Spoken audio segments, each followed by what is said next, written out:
Sa isang tahimik at liblib na baryo na napapaligiran ng luntiang kabundukan at malalawak na palayan, may isang maliit na kubong yari sa kawayan at nipa na halos hindi na kayang salagin ang malalakas na ulan at hangin. Doon nakatira ang pamilyang Santos, isang pamilyang kilala sa kanilang kabutihan, ngunit palaging sinusubok ng kapalaran. Ang ama ng tahanan ay si Mang Ramon, isang masipag na magsasaka na araw-araw na nagtatrabaho sa bukid mula madaling araw hanggang dapit hapon. Kasama niya ang kanyang asawa na si Aling Rosa, isang mapagmahal at matiyagang ina na gumagawa ng lahat upang mapakain ang kanilang mga anak kahit kapos sila sa pera. Mayroon silang 3 anak.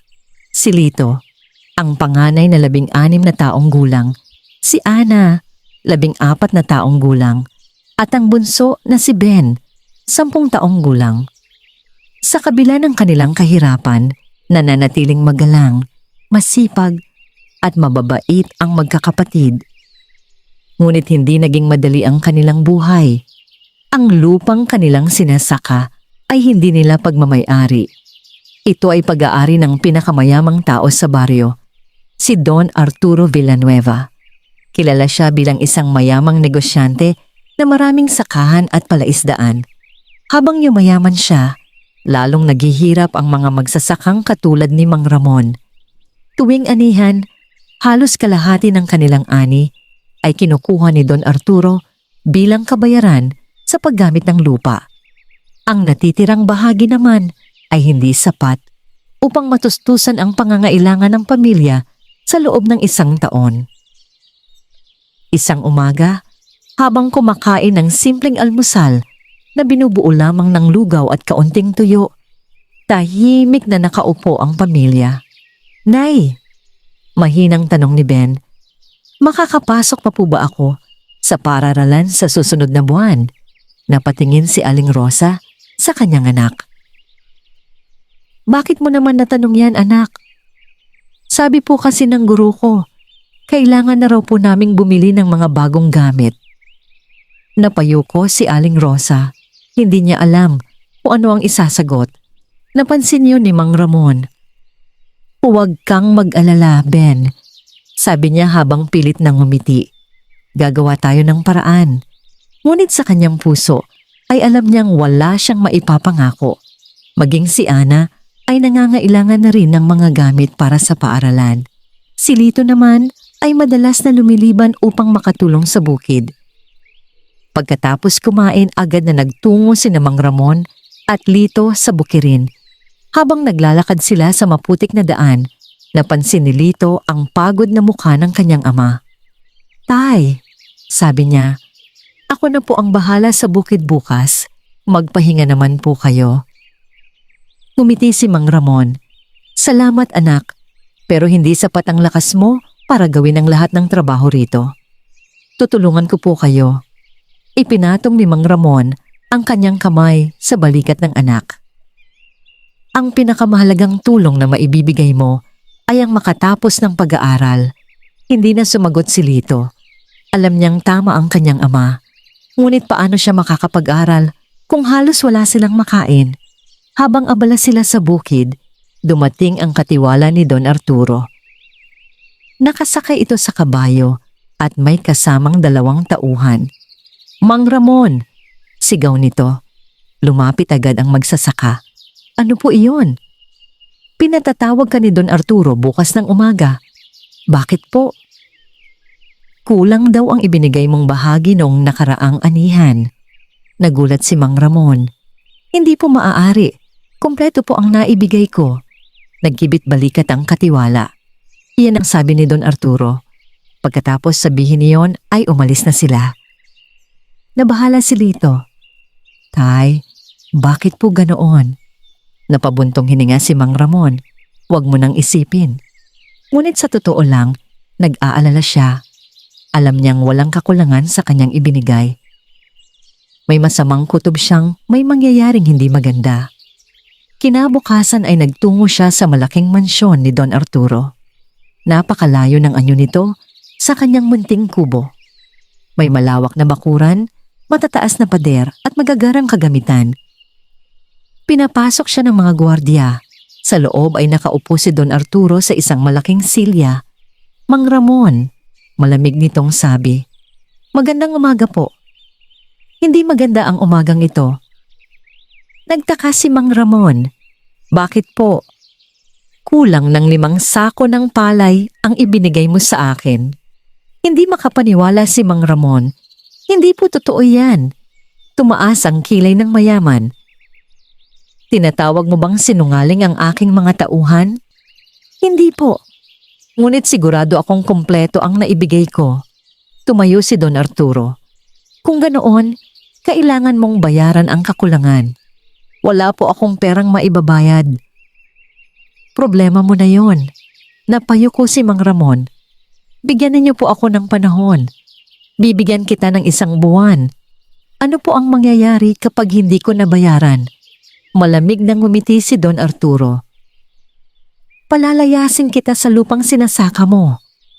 Parang gumuho ang mundo ni Mang Ramon. Ang lupang yun lamang ang kanilang pinagkukunan ng kabuhayan. Kung mawawala iyon, wala na silang magiging pag-asa. Mabigat ang kanyang loob nang umuwi siya.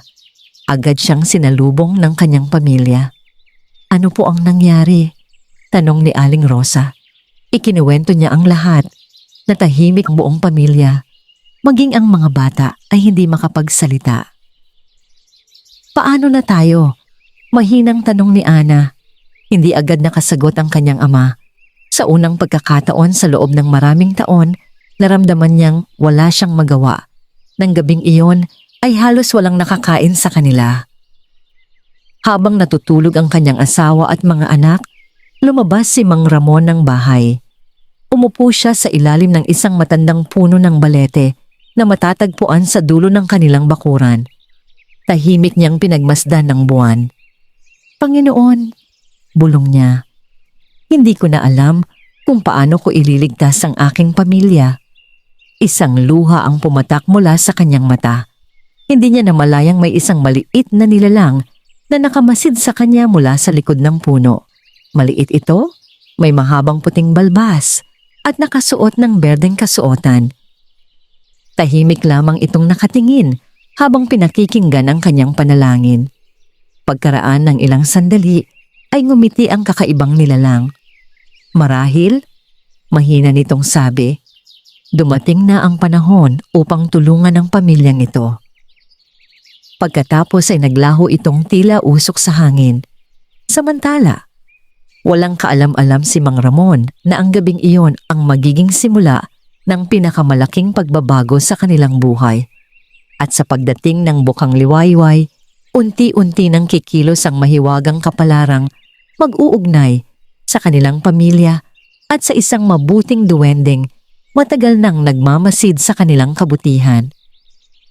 Maagang nagising si Mang Ramon. Kinabukasan, halos hindi siya nakatulog sa magdamag dahil sa mabigat na problemang iniwan ni Don Arturo. Habang nakahiga siya sa banig, paulit-ulit niyang iniisip kung saan siya kukuha ng pera upang mabayaran ang hinihinging halaga. Sa kabilang sulok ng kubo, tahimik na naghahanda si Aling Rosa ng kanilang almusal. Kaunting lugaw at ilang pirasong kamote lamang ang kanilang pagkain sa umagang yon. Napansin ni Aling Rosa ang pag-aalala sa mukha ng kanyang asawa. "Huwag kang mawala ng pag-asa," malumanay niyang sabi. "Napangiti ng bahagya si Mang Ramon. Sinusubukan kong maging matatag para sa inyo. Alam ko." Lumapit si Aling Rosa at hinawakan ang kanyang kamay. "Marami na tayong pagsubok na nalampasan. Malalampasan din natin ito." Tumango si Mang Ramon, ngunit sa kaibuturan ng kanyang puso ay hindi siya sigurado. Pagkatapos kumain ay nagtungo muli siya sa bukid kasama si Lito. Mainit ang sikat ng araw nang magsimula silang magtrabaho. Habang nag-aararo, napansin ni Lito na tila mas tahimik kaysa dati ang kanyang ama. "Tay," sabi niya, "kung kailangan po, hahanap ako ng trabaho sa bayan." Agad na umiling si Mang Ramon. "Hindi, pero tay, Ang trabaho mo ay mag-aral. Paano kung hindi sapat iyon? Huminto si Mang Ramon sa kanyang ginagawa. Anak, may mga pagkakataong mahirap ang buhay, ngunit hindi dapat mawala ang pangarap mo. Hindi na muling nagsalita si Lito. Habang lumilipas ang mga oras, lalong sumisidhi ang init ng panahon. Pagsapit ng tanghali, ay nagpahinga muna sila sa ilalim ng isang puno. Maya-maya ay may narinig silang mahinang pag-iyak. Nagkatinginan silang mag-ama. Tay, may umiiyak. Tumayo sila at sinundan ng tunog. Sa gilid ng daan ay nakita nila ang isang matandang babae na nakaupo sa damuhan. Gusgusin ang kanyang damit at tila nanghihina sa gutom. Agad na lumapit si Mang Ramon. Nay, ayos lang po ba kayo? Umiling ang matanda. 2 araw na akong hindi nakakakain. Napatingin si Lito sa kanyang ama. Alam nilang kapos na kapos sila. Ngunit walang pag-aatubiling inilabas ni Mang Ramon ang kanilang baon. Ito na lamang sana ang kanilang kakainin hanggang gabi. Nandito po ang kaunti naming pagkain. Nagulat ang matanda. Hindi ba kayo magugutom? Ngumiti si Mang Ramon. Mas kailangan ninyo po ito. Napaluha ang matandang babae. Napakabuti ninyo. Tahimik lamang na tumango si Mang Ramon. Pagkatapos kumain ng matanda, ay nagpasalamat ito ng paulit-ulit bago tuluyang umalis. Habang pinagmamasdan nila itong papalayo, nagsalita si Lito. Tay, kahit hirap tayo, tumutulong pa rin kayo. Ngumiti si Mang Ramon. Kapag tumigil tayong gumawa ng mabuti, dahil mahirap tayo, mas lalo tayong magiging mahirap. Hindi alam ng mag-ama na may isang pares ng mata na nakamasid sa kanila mula sa kalayuan. Sa likod ng mga damuhan ay naroon ang maliit na nilalang na nakita noong nakaraang gabi. Ang mabuting duwende. Masaya nitong pinagmasdan ang nangyari. Tama nga ang aking hinala, bulong nito. Nananatili silang mabuti kahit kapos sa buhay. Pagsapit ng hapon ay umuwi ang mag-ama. Pagdating sa bahay ay nadatnan nilang umiiyak si Be. Anong nangyari? Tanong ni Aling Rosa. Punasan ng bata ang kanyang mga mata. Nahulog po ang sapatos ko sa ilog habang pauwi.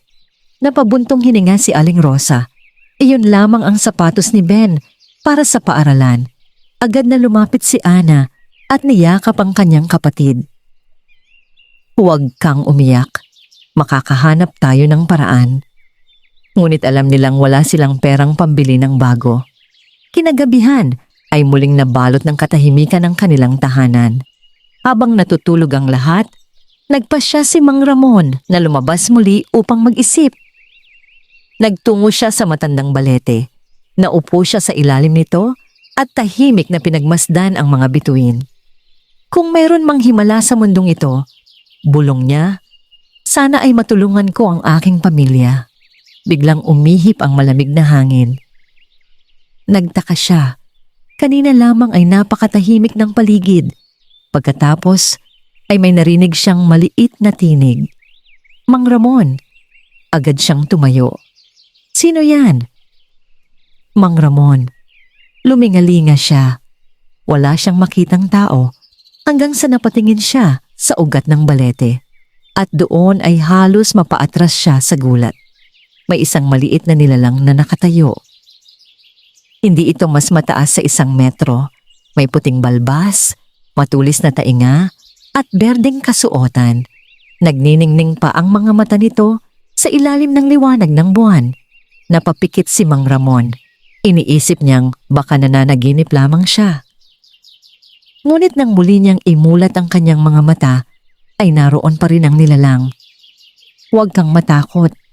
Napalunok si Mang Ramon. Ikaw ba ay duwende? Ngumiti ang maliit na nilalang. Oo. Hindi makapaniwala si Mang Ramon. Buong buhay niyang narinig ang mga kwento tungkol sa mga duwende, ngunit hindi niya inakalang makakakita siya ng isa. Ano ang ginagawa mo rito? Matamang tiningnan siya ng duwende. Matagal na kitang pinagmamasdan. Bakit?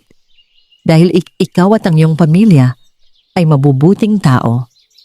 Lalong nagtaka si Mang Ramon. Marami pang mas mabubuting tao kaysa sa amin. Umiling ang duwende. Marami ang mabuti kapag masagana ang buhay, ngunit kakaunti ang nananatiling mabuti kapag sila ay naghihirap. Natahimik si Mang Ramon. Naalala niya ang matandang babaeng binigyan nila ng pagkain kanina. Parang alam yon ng duwende. Nakita ko ang ginawa mo ngayong araw. Bahagyang namula si Mang Ramon. Maliit na bagay lamang yon. Para sa iba, oo. Ngunit para sa isang pamilyang halos walang makain, malaking sakripisyo yon. Tahimik na napayuko si Mang Ramon. Pagkaraan ng ilang sandali, ay muling nagsalita ang duwende. Nais kitang tulungan. Nagulat si Mang Ramon. Tulungan? Oo. Paano? Ngumiti ang duwende. Darating ang panahon na malalaman mo. Hindi agad nakasagot si Mang Ramon. Marami siyang tanong ngunit hindi niya alam kung alin ang una niyang itatanong. Sino ka ba talaga? Ako si Duwendeng Amado. Totoo ba ito? Totoong totoo. Napatingin si Mang Ramon sa paligid. Parang hindi pa rin siya makapaniwala. Ngunit may kakaibang pakiramdam ng kapayapaan sa kanyang puso. Sa unang pagkakataon, matapos ang maraming araw, nakaramdam siya ng pag-asa. Kung tutulungan mo kami, sabi niya, maraming salamat. Umiling si Amado. Huwag muna. Bakit? Dahil hindi pa nagsisimula ang lahat. Napangiti ang duwende. Pagkatapos ay itinaas nito ang kanyang maliit na kamay. Biglang kumislap ang paligid. Napapikit si Mang Ramon dahil sa liwanag. Nang muli niyang imulat ang kanyang mga mata, ay wala na ang duwende. Tanging ang malamig na hangin at ang tahimik na balete na lamang ang kanyang kasama. Ngunit sa paanan ng puno ay may isang bagay na naiwan. Isang maliit na kahong yari sa kahoy. Maingat niya itong pinulot. At nang makita niya ang nakaukit na simbolo sa takip nito, lalo siyang nagtaka. Sapagkat hindi yun ordinaryong kahon at hindi niya alam na ang laman nito ay magiging simula ng sunod-sunod na hiwagang magbabago sa kapalaran ng kanyang pamilya. Magkahalong pagtataka at pananabik ang naramdaman ni Mang Ramon habang hawak ang maliit na kahong iniwan ng mahiwagang duwendeng si Amado. Tahimik ang paligid. Tanging ang mahinang huni ng mga kuliglig at ang malamig na simoy ng hangin ang kanyang naririnig. Muli niyang tiningnan ang kahon. Maliit lamang ito at yari sa matigas na kahoy na tila napakatanda na. Sa ibabaw ng takip ay may nakaukit na kakaibang simbolo. Isang puno na napapalibutan ng mga bituin. Hindi niya alam kung ano ang kahulugan nito. Dahan-dahan niya itong binuksan. Ngunit laking gulat niya nang makitang walang laman ng loob. Wala naman pala, bulong niya. Muli niya itong sinilip upang makasiguro. Totoo nga, wala siyang nakita kahit isang bagay. Bahagya siyang nadismaya. Inisip niyang baka nagkamali lamang siya ng pag-unawa sa sinabi ng duwende. Pagkatapos ay isinara niya ang kahon at nagpasiyang umuwi. Pagdating sa kanilang kubo ay tulog na ang kanyang pamilya. Tahimik niyang inilapag ang kahon sa ibabaw ng lumang mesa bago siya nahiga upang magpahinga. Ngunit bago siya tuluyang makatulog ay hindi mawala sa kanyang isip ang mga nangyari. Totoo nga bang nakatagpo siya ng isang duwende? O baka naman, panaginip lamang ang lahat. Subalit nang makita niya muli ang kahon sa ibabaw ng mesa, alam niyang hindi iyon bunga ng kanyang imahinasyon. Kinabukasan ay maagang nagising si Aling Rosa. Habang naghahanda siya ng pagkain, napansin niya ang kakaibang kahon. Ramon, saan mo nakuha ito? Nagising si Mang Ramon. Agad niyang naalala ang nangyari kagabi. Nag-atubili siya kung ikukwento ba niya ang lahat. Ngunit dahil wala siyang inililihim sa kanyang asawa, sinabi niya ang buong pangyayari. Tahimik na nakinig si Aling Rosa. Pagkatapos ay napangiti ito ng bahagya. Hindi ko alam kung paano ipaliliwanag iyan, sabi niya. Ako rin. Pero kilala kita. Hindi ka gumagawa ng kwento. Napabuntong hininga si Mang Ramon. Ang nakapagtataka, wala namang laman ng kahon. Lumapit si Aling Rosa at binuksan ito. Tulad ng sinabi ni Mang Ramon, wala ngang laman, ngunit may napansin siya. Ramon, tingnan mo ito. Lumapit ang lalaki. Sa ilalim ng kahon ay may maliliit na letra na halos hindi mapansin. Binasa nila ito ng sabay. Ang biyaya ay nakikita lamang ng pusong marunong magbahagi. Nagkatinginan silang mag-asawa. Hindi nila lubos na naunawaan ang kahulugan nito. Ngunit pakiramdam nila ay may mahalagang mensaheng nakatago rito. Maya-maya ay nagising na rin ang mga bata. Habang naghahanda sila para sa paaralan, napansin ni Ben ang kahon. Ang ganda po niyan, ngumiti si Mang Ramon. Regalo lamang. Pagkatapos ng almusal, ay nagtungo sina Ana at Ben sa paaralan habang si Lito naman ay tumulong muli sa bukid. Lumipas ang maghapon na tila walang kakaibang nangyari. Ngunit pagsapit ng hapon ay may isang pangyayaring nagbigay ng malaking pagtataka sa buong pamilya. Habang nagluluto si Aling Rosa ng kanilang hapunan, napansin niyang wala na silang bigas. Ang natitira na lamang ay sapat para sa isang tao. Napabuntong hininga siya. Hindi niya alam kung paano pagkakasyahin iyon para sa 5 miyembro ng pamilya. Nang sandaling iyon ay may kumatok sa kanilang pinto. Pagbukas niya ay isang matandang lalaki ang kanyang nadatnan. Pagod na pagod ito at tila galing sa malayong paglalakbay. Pasensya na po, sabi ng matanda. Maari po bang makahingi ng kaunting tubig? Agad siyang pinapasok ni Aling Rosa. Binigyan niya ito ng tubig at pinaupo.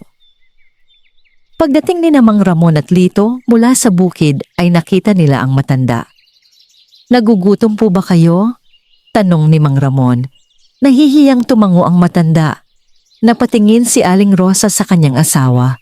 Pareho nilang alam na halos wala na silang pagkain. Ngunit pareho rin nilang alam kung ano ang tamang gawin. Kumain po muna kayo kasama namin. Nagulat ang matanda. Huwag na. Nakakahiya. Walang dapat ikahiya. Inihain ni Aling Rosa ang natitira nilang pagkain. Kahit kulang na kulang iyon para sa kanilang pamilya, pinagsaluhan nila ito ng buong puso. Masaya ang matanda habang kumakain. Paulit-ulit itong nagpapasalamat. Nang matapos ang hapunan ay tumayo ito. Napakabuti ninyo. Ngumiti lamang si Mang Ramon. Mag-ingat po kayo sa inyong paglalakbay. Tumango ang matanda at umalis. Nang maisara ang pinto ay napabuntong hininga si Aling Rosa. Bukas, wala na tayong bigas. Tahimik na tumango si Mang Ramon. Ngunit wala siyang pagsisisi. Mas gugustuhin niyang magutom kaysa tumanggi sa isang taong nangangailangan. Kinagabihan, habang naghahanda na silang matulog, napansin ni Ben ang kakaibang liwanag na nagmumula sa ibabaw ng mesa. Napalingon silang lahat. Ang maliit na kahon ay bahagyang kumikinang. Agad na lumapit si Mang Ramon. Muling bumukas ang takip nito ng kusa. Napatayo ang buong pamilya sa pagkagulat. Pagtingin nila sa loob ay hindi na ito walang laman. May nakalagay na isang maliit na supot na yari sa telang kulay ginto. Dati wala iyan. Bulong ni Ana. Maingat na kinuha ni Mang Ramon ang supot. Nang buksan niya ito ay halos hindi siya makapaniwala. Puno ito ng malalaking buto ng palay na tila kumikislap sa ilalim ng ilaw ng lampara. Ano po iyan? Tanong ni Ben. Hindi agad nakasagot si Mang Ramon. May maliit na piraso ng papel sa loob ng supot. Kinuha niya ito at binasa ng malakas. Itanim ang mga butong ito ng may mabuting puso. Ang biyayang ibinibigay sa iba ay siyang babalik ng higit pa sa inaasahan. Natahimik ang buong pamilya. Naalala agad ni Mang Ramon ang mga salita ng duwendeng si Amado. At naalala rin niya ang nakaukit sa ilalim ng kahon. Unti-unti niyang nauunawaan ang kahulugan ng lahat. Ang kahon ay tila nagbibigay ng biyaya sa tuwing gumagawa sila ng kabutihan nang walang hinihintay na kapalit. Ngunit hindi pa rin niya alam kung gaano kahalaga ang mga butong hawak niya ngayon. Kinabukasan, bago sumikat ang araw, nagtungo siya sa isang maliit na bahagi ng kanilang bukid. Doon niya itinanim ang mahiwagang mga buto. Habang ginagawa niya yon, taimtim siyang nanalangin. Hindi para sa kayamanan, hindi para sa kapangyarihan, kundi para lamang magkaroon ng sapat na kabuhayan upang mabuhay ng marangal ang kanyang pamilya. Hindi niya alam na sa ilalim ng lupa ay nagsisimula nang gumalaw ang isang himalang hindi pa kailanman nasaksihan ng buong baryo. At sa di kalayuan, mula sa lilim ng matandang balete, masayang pinagmamasdan ni Duwending Amado ang bawat pangyayari.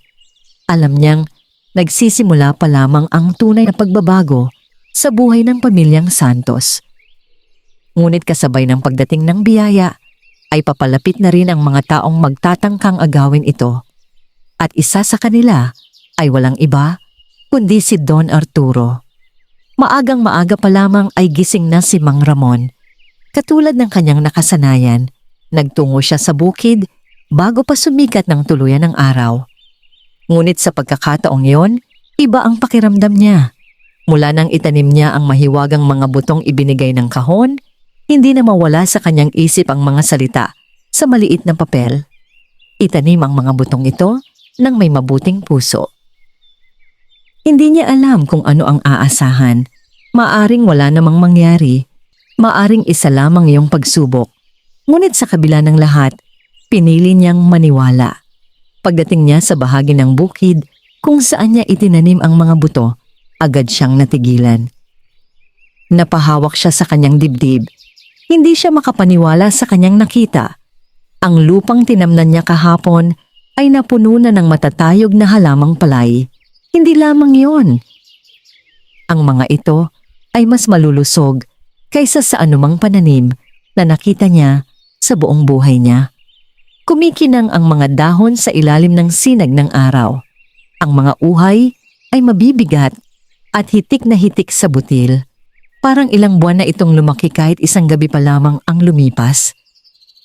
Diyos ko, bulong niya. Muli niyang kinusot ang kanyang mga mata. Baka nagkakamali lamang siya. Ngunit nang muling tumingin ay ganoon pa rin ang kanyang nakita. Hindi yun panaginip. Totoo ang lahat. Agad siyang tumakbo pa uwi. Pagdating sa kanilang kubo ay hinihingal siyang nagsalita. Rosa? Lito? Bilis! Nagulat ang buong pamilya. Ano po ang nangyari? Tanong ni Ana. Halik kayo sa bukid. Hindi na siya naghintay ng sagot. Agad silang sumunod. Pagdating nila roon ay natigilan din ang lahat. Napatakip ng bibig si Aling Rosa. Napaluha si Ben. Maging si Lito ay hindi makapagsalita. Tay, paano nangyari ito? Mahinang tanong niya. Umiling si Mang Ramon. Hindi ko rin alam. Tahimik silang tumingin sa bukid. Sa unang pagkakataon sa maraming taon, nakakita sila ng pag-asang tunay na maaaring magbago sa kanilang buhay. Ngunit hindi lamang sila ang nakapansin sa himalang iyon. Habang nag-uusap ang pamilya, may ilang magsasakang napadaan sa kalapit na daan. Napansin nila ang kakaibang pananim. Isa-isang lumapit ang mga ito. Ano ito? Kailan pa tumubo ang mga iyan? Hindi ba kahapon ay wala pa iyan? Mabilis na kumalat ang balita sa buong baryo. Bago magtanghali, ay marami ng tao ang pumupunta upang makita ang pambihirang bukid ng pamilya Santos.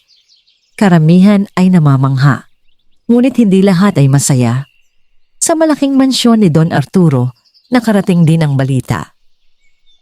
kasalukuyang umiinom ng kape, ang mayaman, nang dumating ang kanyang katiwala. Don Arturo, ano yon? May kakaibang nangyayari sa bukid ni Mang Ramon. Napataas ang kilay ng mayaman. Kakaiba? Ipinapakita po ng mga tao na may bahagi ng kanyang bukirin na napakalago. Napangisi si Don Arturo. Marahil ay pinalalaki lamang ng mga tao ang kwento. Mas mabuti pong makita ninyo. Ilang sandali pa ay nagtungo si Don Arturo sa lugar kasama ang kanyang mga tauhan. Nang makita niya ang mahiwagang pananim, agad siyang natigilan. Hindi siya makapaniwala. Sa dami ng kanyang sakahan, wala pa siyang nakitang ganoon kagandang ani. Lumapit siya kay Mang Ramon. Saan mo nakuha ang mga binhing ito? Nagulat si Mang Ramon. Hindi ko po alam. Huwag mo akong niloloko. Totoo po. Nagsimulang magdilim ang mukha ni Don Arturo. Hindi siya nasisiyahan sa sagot. Mula pa noon, ayaw na ayaw niyang may taong mas matagumpay kaysa sa kanya, lalo na kung isa lamang itong hamak na magsasaka. Samantala, hindi pinansin ni Mang Ramon ang kakaibang kilos ng mayaman. Mas mahalaga sa kanya ang kanyang pamilya. Pagsapit ng hapon ay nagpasya silang anihin ang isang bahagi ng palay at muli silang namangha. Mas marami ang kanilang nakuha kaysa sa inaasahan. Ang maliit na bahaging iyon ay nakapagbigay ng ani, nakatumbas ng ilang buwan ng karaniwang anin ng buong bukid. Napaluha si Aling Rosa, makakabili na tayo ng pagkain.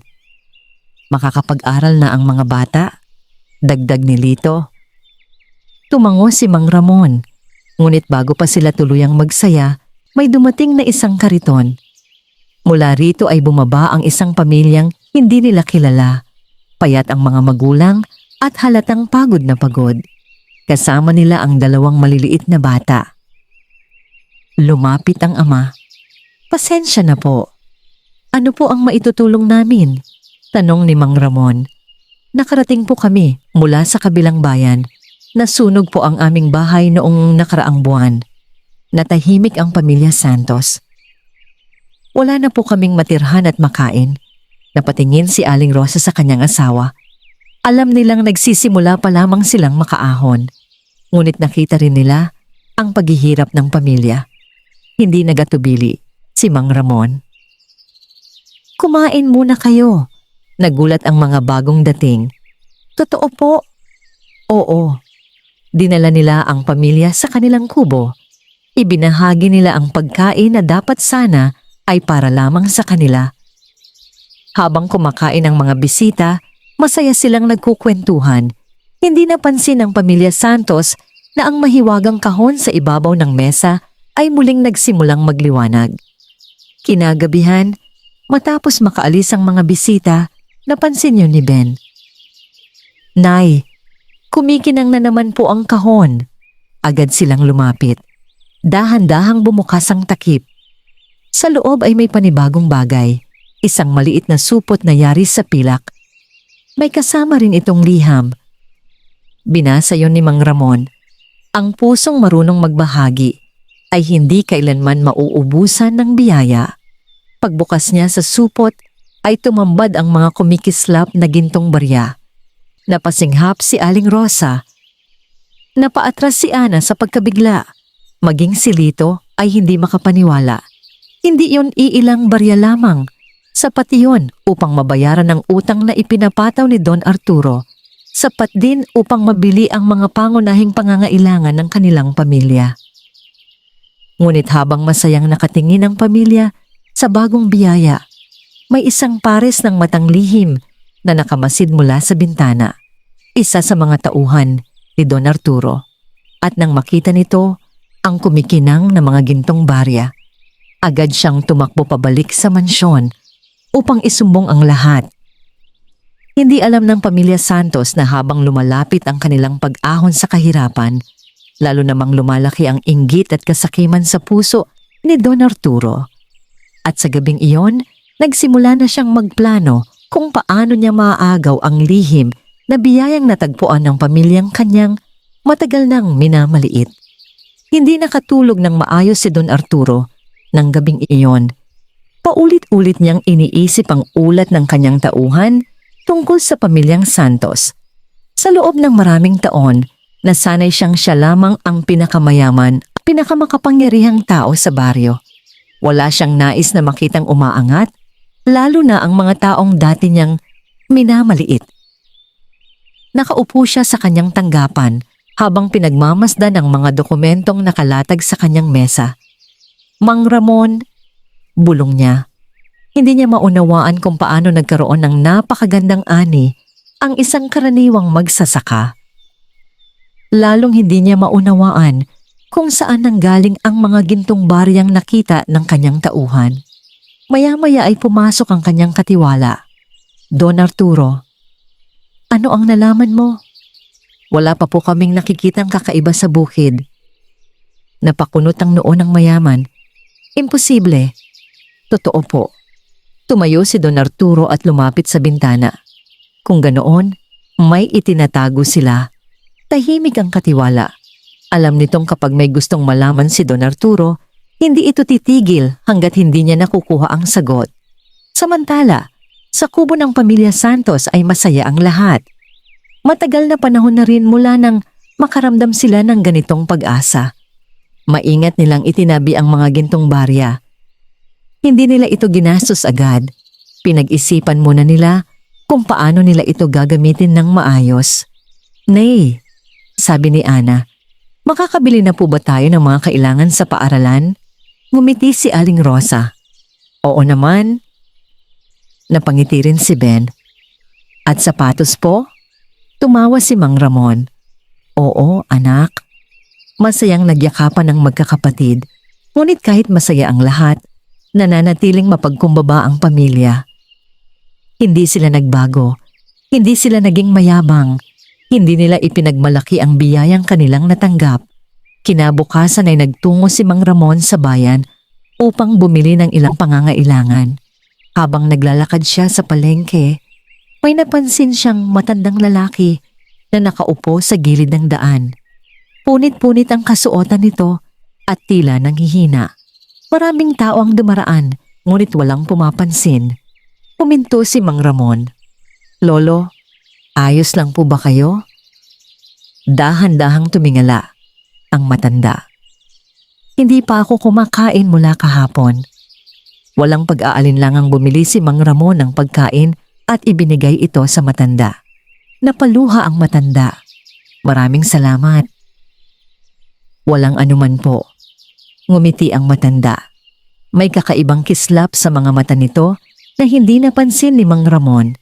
Pagkatapos ay nagpatuloy siya sa kanyang mga gawain. Pag-uwi niya ay ibinigay niya kay Aling Rosa ang mga biniling pagkain, gamit sa paaralan, at bagong pares ng sapatos para kay Ben. Halos hindi makapaniwala ang bata. Paulit-ulit niyang tinitingnan ang bago niyang sapatos. Sa akin po talaga ito, tumango si Mang Ramon. Agad na niyakap ni Ben ang kanyang ama. Maraming taon na ang nakalipas mula nang magkaroon siya ng bagong gamit. Habang nagaganap ang masasayang sandaling iyon, muling nagsimulang kumislap ang mahiwagang kahon. Napansin agad ito ni Lito. Tay! Lumingon ang lahat. Dahan-dahang bumukas ang takip ng kahon. Sa loob ay may panibagong sulat. Maingat itong kinuha ni Mang Ramon. Binasa niya ito ng malakas. Ang biyaya ay lumalago sa bawat kabutihang ginagawa nang walang hinihinging kapalit. Kasama ng sulat ay isang maliit na sisidlang yari sa kristal. May laman itong malinaw na likido na kumikislap na tila mga bituin. Nagtaka ang buong pamilya. Ano kaya ito? Tanong ni Ana. Hindi nila alam ang sagot. Ngunit sa ilalim ng sisidlan ay may isa pang maliit na mensahe. Ibuhos sa lupang nangangailangan ng buhay. Napaisip si Mang Ramon. Maraming bahagi ng kanilang bukid ang natutuyo dahil sa matinding init ng panahon. Marahil iyon ang tinutukoy ng mensahe. Kinabukasan ay sinunod niya ang bilin. Maingat niyang ibinuhos ang mahiwagang likido sa isang bahagi ng tuyong lupa. Pagkatapos ay umuwi siya. Ngunit nang bumalik siya kinahaponan, muli siyang namangha. Ang dating tuyong bahagi ng bukid ay naging luntian. Mas sariwa pa ito kaysa sa ibang bahagi ng sakahan, tila nabuhayan ng lupa. Mabilis na kumalat muli ang balita sa baryo. Maraming tao ang nagtaka, marami rin ang natuwa para sa pamilya Santos. Ngunit sa mansyon ni Don Arturo, lalong lumaki ang kanyang galit. May kung anong lihim sila, sigaw niya. Napatungo ang kanyang mga tauhan. Hindi tayo maaaring mabigo. Ano po ang nais ninyong gawin? Napangisi si Don Arturo. Magpadala kayo ng tao sa kanilang bahay. Para saan po? Gusto kong malaman kung ano ang pinagmumulan ng kanilang biyaya. Tumango ang mga tauhan. Nang gabing iyon, habang mahimbing na natutulog ang pamilya Santos, may isang lalaking dahan-dahang lumapit sa kanilang kubo. Tahimik siyang gumapang patungo sa bintana. Sinilip niya ang loob at doon niya nakita ang mahiwagang kahon na nakapatong sa mesa. Ngumiti siya. Ito marahil ang hinahanap namin. Dahan-dahan niyang itinulak ang bintana at pumasok sa loob ng bahay. Ngunit hindi niya alam na may isang maliit na nilalang na nagbabantay mula sa kadiliman. Sa ilalim ng mesa ay nakaupo si Duwending Amado. Tahimik nitong pinagmasdan ang magnanakaw at sa kanyang mukha ay makikita ang isang nangiting puno ng lihim. Sapagkat alam niyang hindi magiging madali para sa sino mang may masamang hangarin ang nakawin ang biyayang nakalaan lamang para sa mga taong may mabubuting puso. Tahimik ang buong baryo ng gabing iyon. Ang malamlam na liwanag ng buwan ay sumisilip sa pagitan ng mga ulap habang mahimbing na natutulog ang pamilya Santos sa loob ng kanilang munting kubo. Ngunit sa labas ng bahay, may isang taong may masamang balak. Isa ito sa mga tauhan ni Don Arturo. Dahan-dahan siyang pumasok sa loob ng kubo sa pamamagitan ng bintanang kanyang binuksan. Maingat ang bawat hakbang upang hindi magising ang sinuman.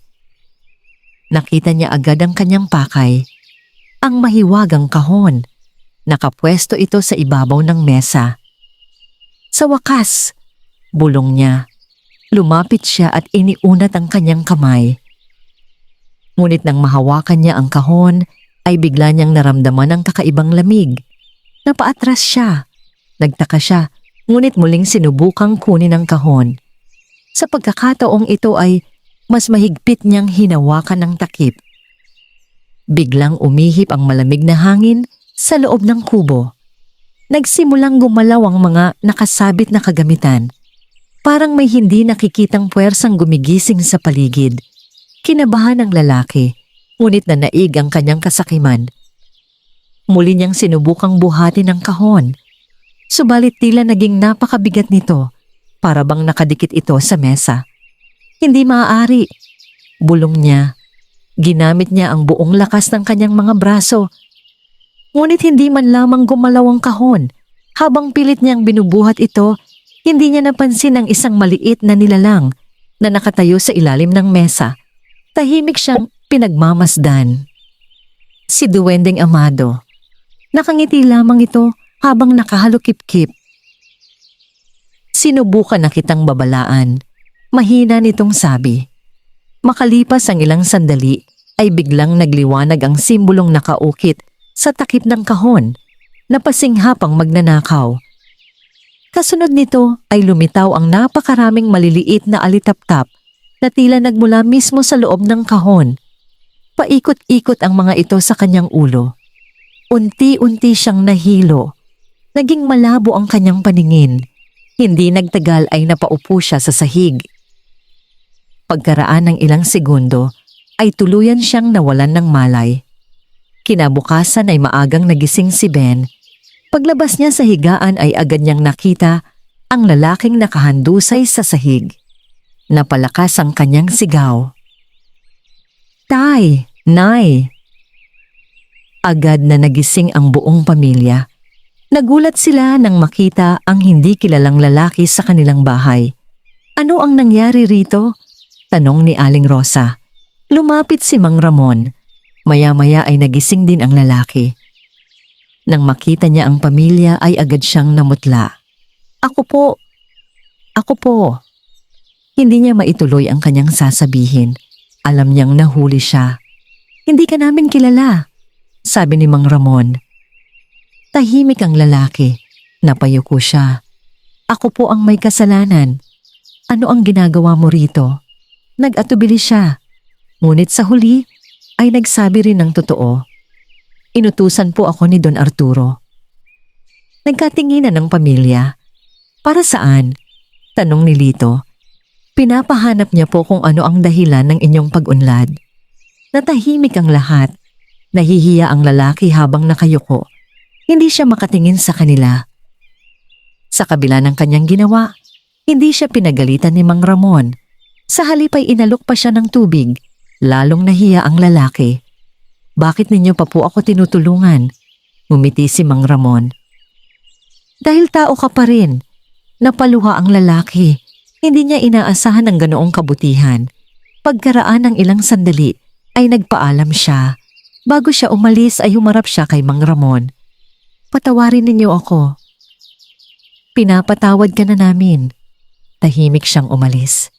At sa unang pagkakataon, sa loob ng maraming taon, nakaramdam siya ng matinding pagsisisi sa mga maling ginawa niya. Pagbalik niya sa mansyon ay agad siyang humarap kay Don Arturo. Ano ang nalaman mo? Tanong ng mayaman. Yumuko ang tauhan. Wala po. Nagdilim ang mukha ni Don Arturo. Paano nangyari iyon? Hindi ko po alam. Naganggit-ngit ang mayaman. Hindi niya matanggap ang kabiguan. Habang lumalaki ang kanyang inggit, lalo namang nagiging mapayapa ang buhay ng pamilya Santos, lumipas ang mga araw, patuloy na nagbubunga ang kanilang bukirin. Dumarami ang kanilang ani. Nagkaroon sila ng sapat na pagkain, nakabili sila ng mga kailangan sa bahay. Ngunit hindi sila naging maramot. Sa halip ay mas marami pa silang natulungan. Tuwing may nangangailangan sa baryo, lagi silang handang magbahagi. Dahil dito, lalo silang minahal ng kanilang mga kapitbahay.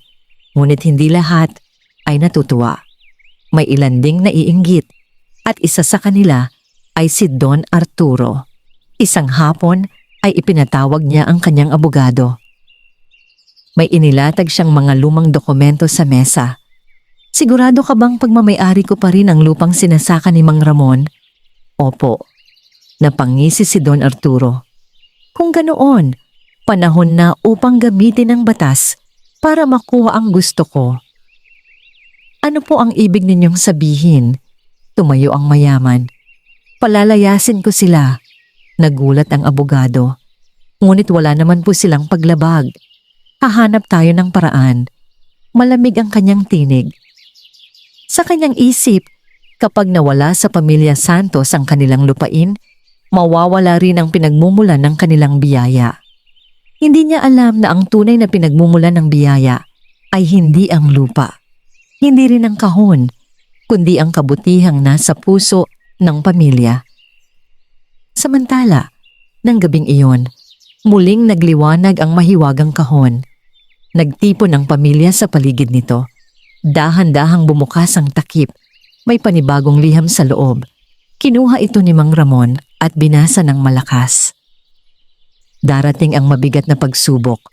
Huwag hayaang manaig ang galit sa inyong mga puso. Ang tunay na lakas ay nasa kabutihan at katotohanan. Pagkabasa niya ay natahimik ang lahat. Hindi nila alam kung anong pagsubok ang tinutukoy ng mensahe. Ngunit sa malayong bahagi ng baryo, sa loob ng mansyon ni Don Arturo, nagsisimula ng mabuo ang isang planong maaaring magpabago sa takbo ng kanilang buhay. At sa unang pagkakataon, mula nang dumating ang biyaya, isang malaking panganib ang papalapit sa pamilyang Santos. Mabigat ang katahimikan sa loob ng mansyon ni Don Arturo. Nakaupo siya sa kanyang malawak na tanggapan habang pinagmamasdan ang mga dokumentong nakalatag sa ibabaw ng mesa. Sa kanyang mukha ay mababakas ang galit at pagkadismaya. Ilang ulit na niyang sinubukang alamin ang lihim ng pamilyang Santos, ngunit palagi siyang nabibigo. Habang tumatagal, lalo niyang nakikitang gumaganda ang buhay ng pamilya. Lumalago ang kanilang bukirin. Dumarami ang kanilang ani. At higit sa lahat, tumataas ang paggalang ng mga tao sa kanila. Isang bagay na hindi matanggap ng kanyang mapagmataas na puso. Ako ang pinakamayaman sa baryong ito, bulong niya. Hindi maaaring masigitan nila ako. Maya-maya ay dumating ang kanyang abogado. Tinawag ninyo po ako, Don Arturo? Tumango ang mayaman. May paraan ba upang mapaalis ko ang pamilya Santos sa lupang iyon? Nag-isip sandali ang abogado. Sa legal na paraan po, mahirap. Matagal na silang nagsasaka roon at wala naman silang nilalabag. Nagdilim ang mukha ni Don Arturo. Hindi ko sinabi na kailangan itong maging madali. Napayo ko ang abogado. Alam niyang kapag nakapagpasya na si Don Arturo, mahirap na itong pigilan. Pagkatapos ng mahabang pag-uusap ay nakabuo sila ng plano. Isang planong nakabatay sa kasinungalingan. Maghahain sila ng reklamo laban kay Mang Ramon at sasabihing may utang pa itong malaking halaga sa may-ari ng lupa. Gagamit sila ng mga pekeng talaan upang magmukhang totoo ang kanilang paratang. Kapag naniwala ang mga opisyal ng baryo, maaaring mawala sa pamilya Santos ang kanilang karapatan sa lupang kanilang sinasaka. Napangisi si Don Arturo. Sa kanyang isip, iyon na ang katapusan ng pamilya. Samantala, walang kaalam-alam ang pamilya Santos sa nagaganap. Abala sila sa pag-aani ng panibagong bunga mula sa kanilang bukirin. Sa bawat araw ay patuloy nilang nakikita ang mga biyayang dumarating sa kanilang buhay. Ngunit hindi nila kinakalimutang magbahagi. Isang umaga, habang pauwi mula sa paaralan sina Ana at Ben, nakita nila ang isang batang babae na nakaupo sa ilalim ng puno. Marumi ang kanyang damit at tila gutom na gutom. Lumapit si Ana. Ayos ka lang ba? Tumango ang bata, ngunit halatang nanghihina. Wala pa akong nakakain. Nagkatinginan ang magkapatid. Ang baon nilang pagkain ay para sana sa kanilang sarili. Ngunit hindi sila nag-atubili. Ibinigay nila ang kanilang pagkain sa batang babae. Napaluha ito sa pasasalamat. Pag-uwi nila ay ikinuwento nila iyon sa kanilang mga magulang. Sa halip na pagalitan sila, ngumiti lamang si Mang Ramon. Tama ang ginawa ninyo. Kinagabihan ay muling nagliwanag ang mahiwagang kahon. Tulad ng dati, nagtipon ang buong pamilya sa paligid nito. Dahan-dahang bumukas ang takip. May isang liham sa loob. Binasa yon ni Mang Ramon. Ang kabutihang itinatanim sa puso ng iba ay nagiging ilaw sa oras ng kadiliman. Kasama ng liham ay isang maliit na piraso ng kahoy na may ukit ng puno. Hindi nila alam ang kahulugan nito. Ngunit maingat nila itong itinabi. Hindi nila alam na darating ang panahon na magiging mahalaga ang simpleng bagay na yon. Kinabukasan ay nagulat ang buong baryo sa isang balitang mabilis na kumalat. May ipinadalang opisyal si Don Arturo upang ipatawag si Mang Ramon sa bulwagan ng barangay. Nagtaka ang pamilya. Wala naman silang nagawang masama. Ngunit sumunod pa rin sila. Pagdating nila sa bulwagan ay naroon si Don Arturo, ang kanyang abogado, at ilang opisyal. Napansin agad ni Mang Ramon ang seryosong mukha ng mga ito. Mang Ramon, sabi ng isa sa mga opisyal, may reklamo laban sa iyo. Nagulat siya. Reklamo po? Tumango ang opisyal. Ayon sa mga dokumentong isinumite ni Don Arturo, mayroon ka raw malaking pagkakautang na hindi mo pa nababayaran. Hindi makapaniwala si Mang Ramon. Hindi po yun totoo. Agad na nagsalita si Don Arturo.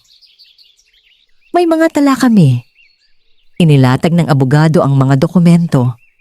Maraming pirma at bilang ang nakasulat doon. Para sa mga taong hindi nakakaalam ng katotohanan, tila lehitimo ang lahat.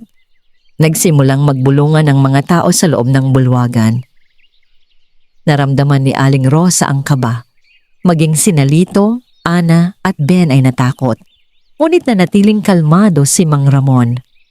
Hindi ko po kinikilala ang mga dokumentong yan. Tumayo si Don Arturo. Natural lamang na itatanggi mo. Natahimik ang buong silid. Mukhang pabor sa mayaman ang sitwasyon. Ngunit habang nagpapatuloy ang pagdinig, may isang matandang lalaki ang pumasok sa bulwagan. Agad siyang nakilala ni Mang Ramon. Ito ang matandang tinulungan niya noon sa bayan. Nagulat siya. Ngunit mas nagulat siya nang magsalita ang matanda. Alam ko ang katotohanan. Napalingon ang lahat.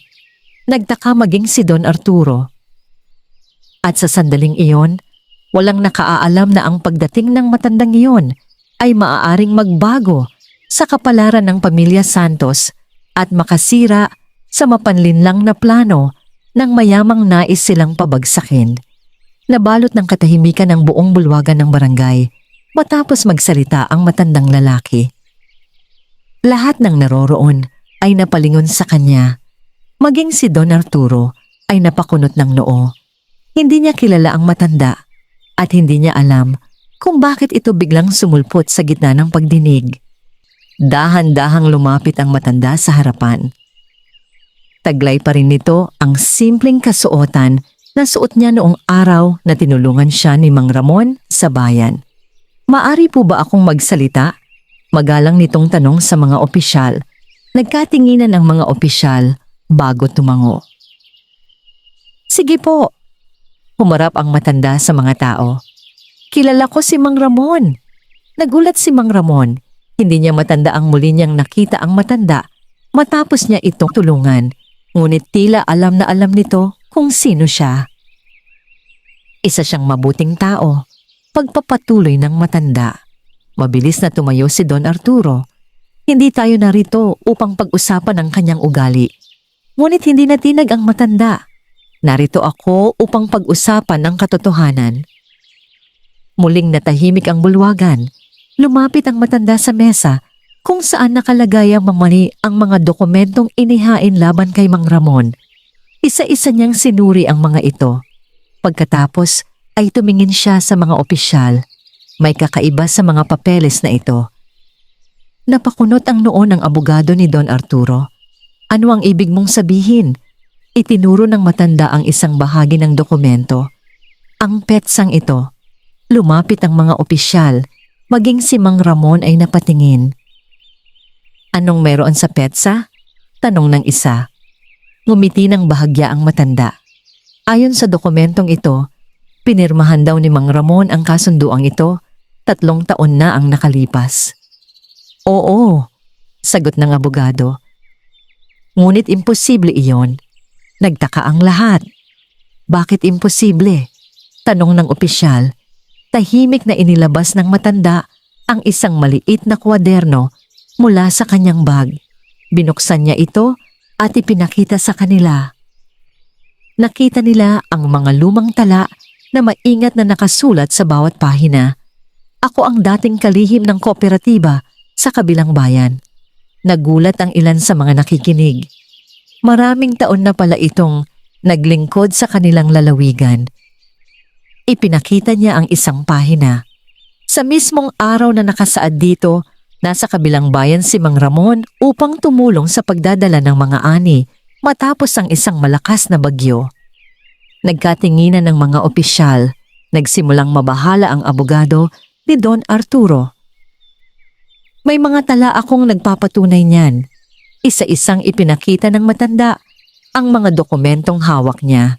May mga lagda, may mga opisyal na record, may mga saksi. Unti-unting nabuo ang pagdududa ng mga opisyal. Lalong lumalim ang katahimikan sa bulwagan. Samantala, napansin ng ilang tao na tila namumutla na si Don Arturo. Maya-maya ay nagsalita ang isa sa mga opisyal. Kung ganoon, paano napunta rito ang lagda ni Mang Ramon? Walang agad na nakasagot. Ngunit sapat na ang mga ebidensya upang pagdudahan ang reklamo. Matapos ang mahabang pagsusuri, nagpasya ang mga opisyal na ipagpaliban ang kaso habang iniimbestigahan ang mga dokumento. Hindi nila maaaring basta paniwalaan ang mga papeles nang hindi muna sinusuri ang lahat. Laking ginhawa iyon na iyon para sa pamilya Santos. Hindi man tuluyang natapos ang problema, nabigyan sila ng pagkakataong ipagtanggol ang kanilang sarili. Pagkatapos ng pagpupulong, ay nilapitan ni Mang Ramon ang matanda. "Maraming salamat po." Ngumiti ang matanda. "Hindi mo kailangang magpasalamat. Bakit po ninyo kami tinulungan?" Matagal bago sumagot ang matanda. "Dahil minsan, tinulungan mo rin ako nang wala kang hinihinging kapalit." Natahimik si Mang Ramon. Naalala niya ang araw na yon sa bayan.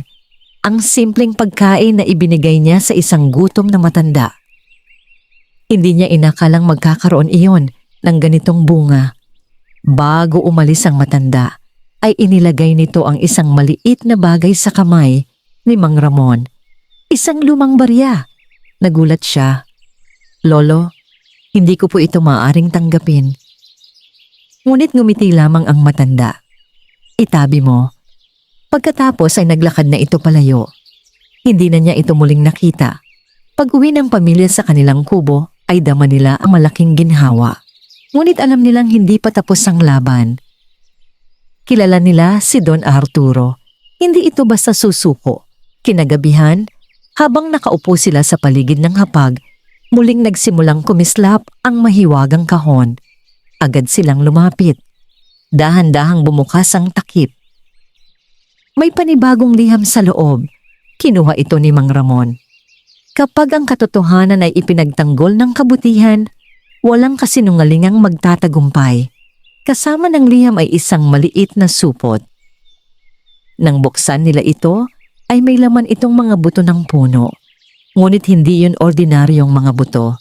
Bahagyang kumikislap ang mga ito na tila may sariling liwanag. May kasama ring mensahe. Itanim sa lugar na pinakakailangan ng pag-asa. Hindi nila lubos na naunawaan ang kahulugan nito, ngunit natutunan na nilang magtiwala. Kinabukasan ay nagtungo si Mang Ramon sa isang bahagi ng baryo kung saan matagal ng tigang at walang tumutubong halaman. Doon niya itinanim ang mga mahiwagang buto. Maraming tao ang nakakita sa kanya. Nagtaka sila, ngunit wala silang sinabi. Lumipas ang buong maghapon. Pagsapit ng susunod na umaga, ay nagulat ang buong baryo. Sa lugar na dating tuyot at halos walang buhay, ay may tumubong isang napakalaking puno. Malusog ang mga dahon nito. Malalago ang mga sanga. At sa unang pagkakataon, sa loob ng maraming taon, nagbigay ito ng malamig na lilim sa mga tao. Mabilis na naging paboritong pahingahan iyon ng mga magsasaka at mga bata. Lalong minahal ng mga tao ang pamilya Santos. Ngunit habang tumataas ang paggalang sa kanila, lalo namang lumalaki ang galit sa puso ni Don Arturo. Sa loob ng kanyang mansyon, mariin niyang hinampas ang mesa. Bakit palagi silang nakaliligtas? Walang makasagot sa kanyang mga tauhan. Maya-maya ay may pumasok na isang estranghero. Nakasuot ito ng mamahaling kasuotan at tila galing sa malayong lugar. Lumapit ito kay Don Arturo. Nabalitaan kong meron kang problema. Napatingin ang mayaman. At sino ka naman? Ngumiti ang lalaki. Isang taong maaaring tumulong sa'yo. Hindi alam ni Don Arturo na ang bagong dating na yon ay magdadala ng mas malaking panganib sa pamilya Santos kaysa sa lahat ng kanyang mga naunang plano. At sa pagdating ng estranghero, magsisimula ang isang pagsubok na maaaring magbago sa kapalaran ng buong baryo. Mabigat ang hangin sa loob ng mansyon ni Don Arturo habang nakatingin siya sa lalaking bagong dating. Hindi niya ito kilala, ngunit may kakaibang kumpiyansa sa kilos nito na tila sanay na sanay sa pakikipag-usap sa mga taong may kapangyarihan. Matangkad ang lalaki at maayos ang pananamit. Sa kanyang mga mata ay may malamig na tinging mahirap basahin. Ano ang pangalan mo? Tanong ni Don Arturo. Ngumiti ang estranghero. Maari mo akong tawaging Luciano. Tumahimik si Don Arturo Habang pinag-aaralan ng lalaki, ano ang pakay mo rito? Dumating ako dahil may balitang nakarating sa akin. Anong balita? Tungkol sa pamilyang Santos. Agad na nagbago ang ekspresyon ni Don Arturo. At ano naman ang alam mo tungkol sa kanila? Umupo si Luciano sa isang silya. Higit pa sa inaakala mo. Naging interesado ang mayaman. Sa unang pagkakataon, matapos ang maraming kabiguan, pakiramdam niya ay may taong maaaring makatulong sa kanya. Samantala, sa kabilang panig ng baryo ay payapang namumuhay ang pamilya Santos. Patuloy nilang inaalagaan ang kanilang bukirin. Patuloy din silang tumutulong sa mga nangangailangan. Ang malaking punong tumubo mula sa mahiwagang mga binhi ay naging kanlungan ng maraming tao. Tuwing tanghali ay may mga magsasakang nagpapahinga sa ilalim nito. May mga batang naglalaro sa lilim nito at maging ang mga matatanda ay doon nagkukwentuhan. Unti-unting nagiging simbolo ng pag-asa ang puno para sa buong baryo. Isang hapon, habang nagdidilig si Mang Ramon sa kanilang taniman, may lumapit na isang batang lalaki. Payat ito at halatang nahihiya. Po, mahina nitong tawag, lumingon si Mang Ramon. Ano yun, anak? Nag-atubili ang bata. May sakit po ang nanay ko. Nag-alala si Mang Ramon. Nakapagpatingin na ba siya sa manggagamot? Umiling ang bata. Wala po kaming pambayad. Hindi na nag-isip pa si Mang Ramon. Agad niyang isinama ang bata sa kanilang bahay.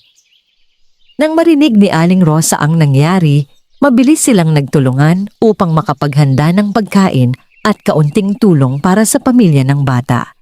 Maging sina Lito, Ana at Ben ay kusang nagbigay ng bahagi ng kanilang mga naipon. Kinagabihan ay dinalhan nila ng pagkain at mga pangunahing pangangailangan ang pamilya ng batang lalaki. Labis ang pasasalamat ng mga ito. Hindi alam ng pamilya Santos na mula sa di kalayuan ay may 2 taong nagmamasid. Isa sa kanila ay si Luciano. Ang isa naman ay si Don Arturo. Tahimik silang nakatayo sa ilalim ng isang puno. Ngayon mo sabihin sa akin, sabi ni Don Arturo. Ano ang nalalaman mo? Nakatingin si Luciano sa pamilya Santos. Hindi pera ang pinagmumulan ng kanilang biyaya. Ano kung hindi? Hindi rin ang lupa. Napakunot ang noo ni Don Arturo. Huwag mo akong lituhin. Ngumiti ng bahagya si Luciano. May isang bagay silang taglay na hindi mo kailanman magkakaroon hanggat nananatili kang sakim. Nainis si Don Arturo. Hindi ako nagbayad sa iyo para sermonan ako. Tumawa ng mahina si Luciano. Pasensya na. Pagkatapos ay itinuro niya ang kubo ng pamilya Santos. May itinatago sila. Agad na naging interesado si Don Arturo. Ano yon? Hindi ko patiyak. Ngunit sa totoo lang, may kutob na si Luciano. Sa dami ng kanyang napuntahang lugar, marami na siyang narinig na alamat tungkol sa mga mahiwagang bagay na nagpapala sa mabubuting tao. At unti-unti niyang hinihinalang isa sa mga yon ang nasa pamilya Santos. Kinabukasan ay nagtungo si Luciano sa baryo bilang isang karaniwang manlalakbay. Nakipag-usap siya sa mga tao, nakinig sa kanilang mga kwento. At paulit-ulit niyang narinig ang iisang bagay.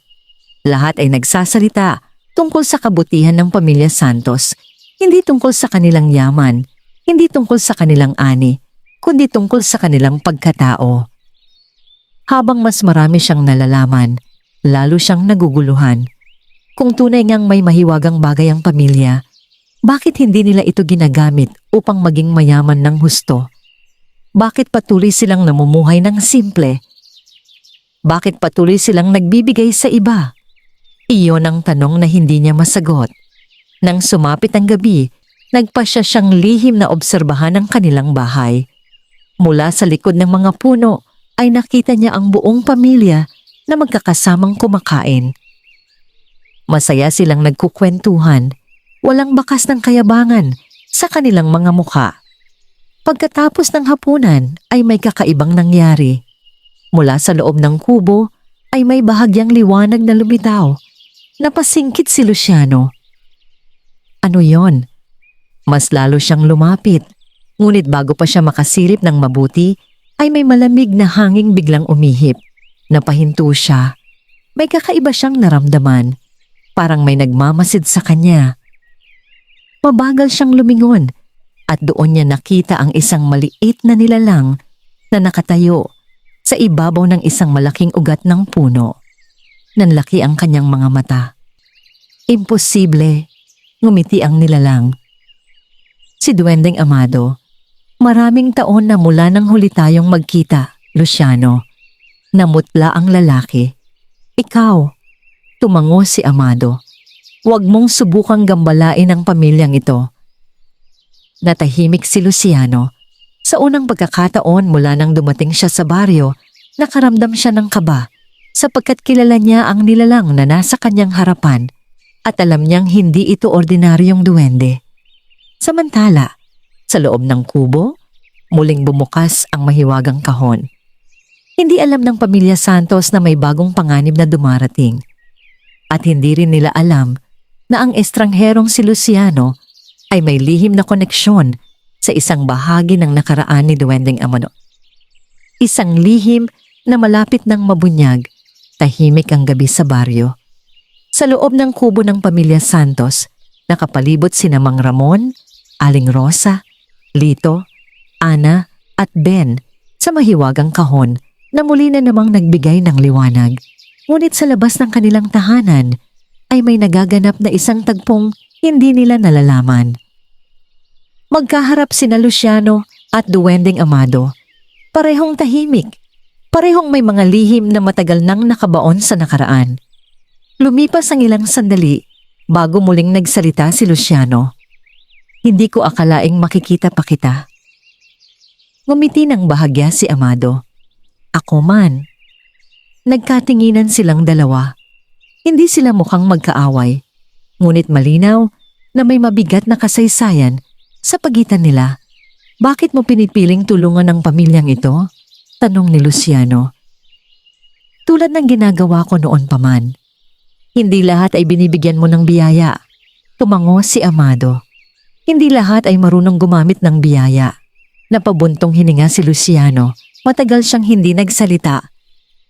Parang may mabigat na alaala siyang iniiwasang balikan. Sa wakas ay muli siyang nagsalita. Maraming taon na ang nakalipas, isa rin akong katulad nila. Natahimik si Amado. Alam na alam niya ang kwentong yon. Dati akong mahirap. Nagpatuloy si Luciano habang nakatingin sa malayong kabundukan. Lumaki akong walang halos makain. Maraming gabi na gutom akong natutulog. Mabigat ang kanyang tinig. At isang araw, may tumulong sa akin. Hindi na nagsalita si Amado. Pinakinggan lamang niya ang dating kakilala. Ngunit habang yumayaman ako, nagbago ako. Napayuko si Luciano. Unti-unti kong nakalimutan kung paano maging mabuting tao. Umihip ang malamig na hangin. At ngayon, tanong ni Amado, mapait nang ngumiti si Luciano. Hindi ko na alam. Tahimik silang dalawa. Maraming taon ang lumipas mula nang huli silang magkita. At sa panahong iyon, magkaibang landas ang kanilang tinahak. Sa loob ng kubo, binuksan ni Mang Ramon ang kahon. May isang bagong liham sa loob. Maingat niya itong kinuha at binasa ng malakas. Ang pinakamalaking kayamanan ay hindi nasusukat sa dami ng ari-arian, kundi sa kabutihang naiiwan sa puso ng kapwa. Pagkatapos ay may lumitaw na isa pang bagay. Isang maliit na kristal na kulay bughaw. Kumikinang ito na parang may sariling liwanag. Nagkatinginan ng pamilya. Hindi nila alam ang kahulugan nito, ngunit natutuhan na nilang magtiwala sa mga biyayang ipinadadala ng kahon. May kasama ring mensahe. Darating ang oras na kakailanganin ninyo ang liwanag na ito. Maingat nila itong itinabi. Samantala, sa mansyon ni Don Arturo ay hindi mapakali ang mayaman. Galit siyang naglalakad sa loob ng kanyang tanggapan. Nasasayang ang kanyang pasensya. Ilang beses na siyang nabigo. Ilang beses na ring nakaligtas ang pamilya Santos. Nang dumating si Luciano kinabukasan, agad niya itong hinarap. Nalaman mo na ba ang kanilang lihim? Tahimik si Luciano. Oo. Agad na lumiwanag ang mga mata ni Don Arturo. Sabihin mo sa akin. Ngunit iba ang sagot na kanyang natanggap. Hindi mo yon maaaring makuha. Natahimik ang mayaman. Ano? Ang biyayang nasa kanila ay hindi para sa mga taong sakim. Nagdilim ang mukha ni Don Arturo. Huwag mo akong paglaruan. Hindi kita pinaglalaruan. Malamig ang tinig ni Luciano. Lahat ng natanggap nila ay bunga ng kanilang kabutihan. Napakuyom ang kamao ni Don Arturo. Walang saysayang kabutihan. Nagkatinginan ng dalawa. At doon unang nakita ni Luciano kung gaano nakalalim ang kasakiman sa puso ng mayaman. Wala ka pa ring natututuhan. Tumalikod si Luciano. Ngunit bago siya makaalis, ay sumigaw si Don Arturo. Kung hindi mo ako tutulungan, hindi kita babayaran. Huminto si Luciano. Pagkatapos ay dahan-dahan siyang lumingon. Hindi na yun mahalaga. At tuluyan na siyang umalis.